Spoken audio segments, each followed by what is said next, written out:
ஒருவேளை நீங்கள் திங்க் பண்ண ஆரம்பிப்பீங்க உங்கள் எதிரி யாருன்னு. அது யாருன்னு கேட்டால் உங்களோட அவுட் சைடு எனிமியே கிடையாது, இல்லை உங்கள் கூட வேலை செய்கிறவங்க கிடையாது, ஏன் உங்கள் ரிலேட்டிவ்ஸ் வந்து உங்களை பற்றி ஜட்ஜ்மெண்ட் பண்ணுவாங்களே அவங்களும் கிடையாது. உங்களோட உண்மையான எதிரி யாருன்னா உங்கள் மைண்ட் செட்டு மட்டும்தான்.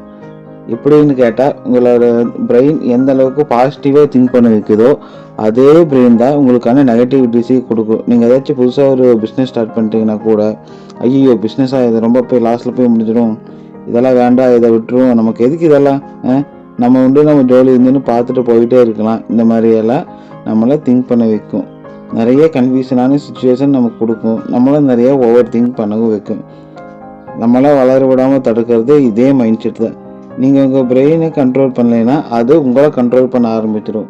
ஸோ நம்ம இன்றைக்கி என்ன பார்க்க போகிறோம்னா, நம்ம எப்படி நம்ம நெகட்டிவ் மைண்டை கண்ட்ரோல் பண்ணி பாசிட்டிவான மைண்ட் செட்டை பில்டு பண்ணுறது மூலிமா நம்மளோட ஒர்க்கில் ட்ரூ அச்சீவ்மெண்ட்டை ஜெயிக்க முடியுங்கிற பற்றி தெளிவாக பார்க்கலாம். இந்த வீடியோவை ஸ்கிப் பண்ணாமல் எண்டு வரைக்கும் பாருங்கள். வாங்க வீடியோக்குள்ளே போகலாம்.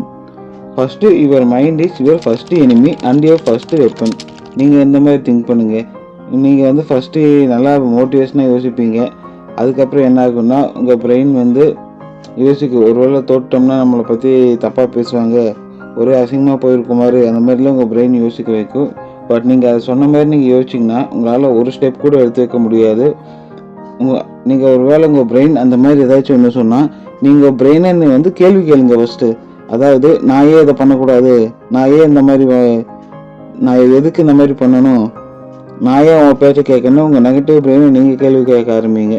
ஃபஸ்ட்டு உங்களை நீங்கள் நம்புங்க. உங்களை நீங்கள் நம்பினாதான் உங்கள் பிரெயின் வந்து உங்களை வந்து எந்த ஒரு எதிர்கேள்வியும் கேட்காது, எந்த ஒரு எதிர் சந்தேகமும் படாது. ஸோ நீங்கள் என்ன பண்ணணுன்னா உங்களை நீங்கள் நம்புங்க. உங்கள் கம்ஃபர்ட் ஜோனை விட்டு வெளியே வாங்க, உங்கள் பிரெயினை எதிர்கேள்வி கேளுங்க.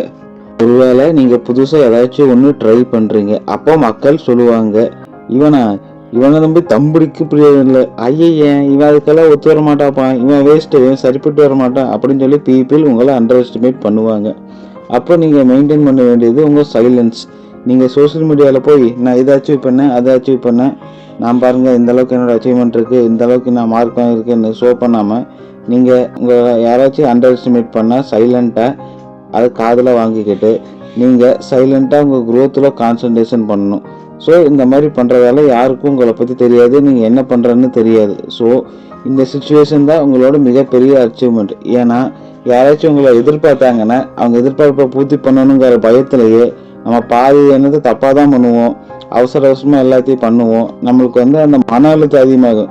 உங்களை யாரும் எதிர்பார்க்கல, கண்டுக்கல, இது ஒரு மிகப்பெரிய அட்வான்டேஜ். நீங்கள் பண்ணுற செயல்பாடு யாருக்கும் தெரியாது. இந்த மாதிரி பண்ணுற வேலை உங்களோட க்ரோத் கொஞ்சம் கொஞ்சமாக இம்ப்ரூவ்மெண்ட் ஆகிட்டே போயிட்டே இருக்கும். நீங்களே வளர்ச்சி பாதையை நோக்கி போய்கிட்டே இருக்கலாம். ஸோ நீங்கள் உங்களை பற்றி யாராச்சும் குறை சொன்னால் கூட நீங்கள் அதை பெருசாக எடுத்துக்காதீங்க. உங்கள் க்ரோத்தை நோக்கி போய்கிட்டே இருங்க. உங்கள் பிரெயின் வந்து உங்ககிட்ட கம்ஃபர்ட் ஜோனை எதிர்பார்த்துச்சுன்னா நீங்கள் அதை விட்டு வெளியே வரலாம். ஏன்னா நம்ம ஏதாச்சும் ஒரு புதுசாக ஒரு முடிவெடுத்து நம்ம இம்ப்ரூவ்மெண்ட் பண்ணுறதுக்காகவோ இல்லை டெவலப் பண்ணுறதுக்காகவோ நம்ம புதுசாக அடி எடுத்து வைப்போம். அப்போ நம்ம பிரெயின் நம்மளை பற்றி என்ன யோசிக்கும்னா, நம்ம எதுக்கு இதெல்லாம் பண்ணிவிட்டு நமக்கு அந்த லாஸ் வரும், நம்மளுக்கு வந்து பயத்தை கிரியேட் பண்ணும். ஸோ இந்த பயத்தை விட்டு வெளியே வரணும். அதுக்கு என்ன பண்ணணும்னா நம்ம கம்ஃபர்ட் ஜோனை விட்டு வெளியே வரணும்.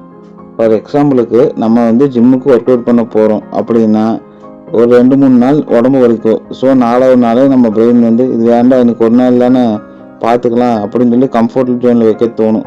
ஆனால் நம்ம அதை பெயினை பொறுத்துக்கிட்டு நாள் கணக்கில் நம்ம ஒர்க் அவுட் பண்ணாதான் நம்ம மசில் பில்ட் ஆகும்.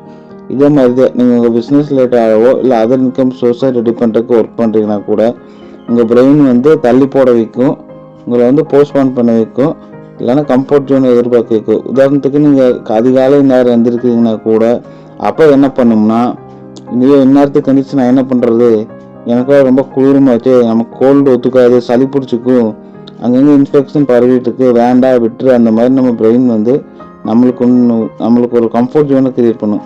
ஸோ இப்போ நம்ம என்ன பண்ணணும்னா நம்ம ஒரு கம்ஃபர்ட் ஜோனை உடைக்கணும். கம்ஃபர்ட் ஜோனை உடைச்சி அதை தாண்டி வெளியே வந்து அன்கம்ஃபர்ட் ஜோனுக்கு நம்ம பிரெயினை ப்ராக்டிஸ் பண்ணிட்டோம்னா நாளாக அந்த அன்கம்ஃபர்ட் ஜோனை வந்து நம்ம பிரெயின் ஏற்றுக்கும். ஸோ இந்த மாதிரி நம்ம பிரெயின் ஏற்றுக்குச்சுன்னா அது நம்மளை தானாகவே நம்ம இம்ப்ரூவ்மெண்ட்டுக்கு வழிவகுக்கும். ஸோ நாட்கணக்கில் நம்ம அன்கம்ஃபர்ட் ஜோனை கொஞ்சம் கொஞ்சமாக நம்ம கம்ஃபர்ட் ஜோனோட ரவுண்டை பெருசு பண்ணிகிட்டே போகணும். அந்த மாதிரி பெருசு பண்ணிகிட்டே போனால் நம்மளோட இம்ப்ரூவ்மெண்ட்டை யாராலையும் தடுக்கவே முடியாது. You come to save you. அதாவது நீங்கள் ரியாலிட்டியை பற்றி யோசிக்கணும். நீங்கள் யாரு மேலேயும் ஹோப்பாக இருக்கக்கூடாது. அதாவது யாரும் எதிர்பார்க்கக்கூடாது. அதாவது உங்கள் ரெஸ்பான்சிபிலிட்டிஸை நீங்கள் எடுத்துக்க முயற்சி பண்ணுங்கள். அதாவது சக்திமான் தான் வருவார், பார்லேஜி தருவாருங்கிற கண்டையாக இல்லாமல் நீங்கள் உங்கள் ரெஸ்பான்சிபிலிட்டிஸுக்கு எடுத்துக்க ஆரம்பிச்சிங்கன்னா உங்களால் என்ன பண்ண முடியாதுன்னு நீங்கள் யோசிக்காதீங்க. உங்களால் எது வேணாலும் பண்ண முடியும். உங்கள் ஸ்ட்ரகிள்ஸ், உங்கள் பெயின், உங்களோட கோல்ஸ், உங்கள் எய்ம், இதுக்கெல்லாம் நீங்கள் ரெஸ்பான்சிபிலிட்டிஸ் எடுத்து உழைக்க ஆரம்பிங்க. அப்போனா தான் நம்ம லைஃப்பில் முன்னுக்கு போக முடியும். நமக்கான இன்கம்னு நம்ம தான் கிரியேட் பண்ணணும். யாரும் உங்களை பச்சாபிமானம் பார்க்க மாட்டாங்க. ஸோ நமக்கான ரெஸ்பான்சிபிலிட்டிஸ் நாம தான். நெகோசியேஷன் பண்ணுறதை ஸ்டாப் பண்ணுங்கள். ஒரு நாள் நம்ம ஒர்க்கை தினமும் பண்ணிகிட்டே இருப்போம். ஆனால் உங்களோட கன்சிஸ்டன்சியை பிரேக் பண்ணுற மாதிரி உங்கள் மைண்ட் என்ன சொல்லும்னா, சரி இன்றைக்கி விட்டுரும், நாளைக்கு பார்த்துக்கலாம், இன்றைக்கி ஒரு நாள் தானே, நம்ம சின்னதாக ரெஸ்ட் எடுத்துகிட்டு நாளைக்கு ஆரம்பிப்போம், இல்லை இன்னும் 1 மணி நேரம் தூங்கிக்கிறேன், 2 மணி நேரம் தூங்கிக்கிறேன், இன்றைக்கி ஒரு நாள் ஸ்கிப் பண்ணுவோன்னு சொல்லி நம்ம பிரெயின் நம்மளை தூங்க சொல்லும், ரெஸ்ட் எடுக்க சொல்லும். நம்ம கன்சிஸ்டன்சியாக பாதிக்கிற மாதிரி ஏதாச்சும் ஒன்றத்தை சொல்லிக்கிட்டே இருக்கும். ஆனால் நம்ம என்ன பண்ணோம்னா, நம்ம ஒரு வின்னராக மாறணும்னா நம்ம பிரெயின்கிட்ட நெகோசியேட் பண்ணக்கூடாது. ஸோ நம்ம ஒரு முடிவு எடுக்கணும். என்ன பண்ணணும்னா, நம்ம இங்கே தேவைப்படுறது மோட்டிவேஷன் கிடையாது, கன்சிஸ்டன்சி. ஸோ உங்கள் பிரெயின் கூட நீங்கள் நெகோசியேஷன் பண்ணுங்கள். இப்போ உதாரணத்துக்கு பெரிய பெரிய அத்லெட்ஸு அவங்களாம் எடுத்தால் தினமும் ப்ராக்டிஸ் பண்ணிக்கிட்டே இருப்பாங்க. அவங்களோட ஜெயிக்கிறதுக்கு காரணமே அவங்க கன்சிஸ்டன்சியாக அவங்க ஒர்க் பண்ணுறத. ஸோ நம்ம இங்கே என்ன பண்ணணும்னா, நம்ம ஒரு கன்சிஸ்டன்சியாக ஒரு டிசிஷனை மேக் பண்ணணும். நம்ம டிசிஷனை மேக் பண்ணதுக்கப்புறம் நம்ம அந்த டிஸ்டன்ஸ் மேலே தொடர்ந்து ஒர்க் பண்ணிட்டே இருக்கணும். ஒர்க் பண்ணிட்டே இருந்து நம்ம வின் பண்ணி காட்டணும். ஸோ நம்ம காரணங்களை அதிகமாக சொல்லாமல் நம்ம ரெஸ்பான்சிபிலிட்டிஸ் எடுத்து நம்ம கொடுத்த ப்ராமிஸை நம்மளே மதிக்கலைன்னா அப்புறம் யாரும் நம்மளை மதிக்க மாட்டாங்க. ஸோ நீங்கள் ஒரு நெகோசியேஷனை ஸ்டாப் பண்ணிட்டு நீங்கள் ஒரு டிசிஷன் எடுக்க ஆரம்பிங்க. அவ்வளோதான் நண்பா. உங்களுக்கு இந்த வீடியோஸ் பிடிச்சா லைக் பண்ணுங்கள், ஷேர் பண்ணுங்கள், மறக்காமல் நம்ம சேனலை சப்ஸ்கிரைப் பண்ணுங்கள். நன்றி, வணக்கம்.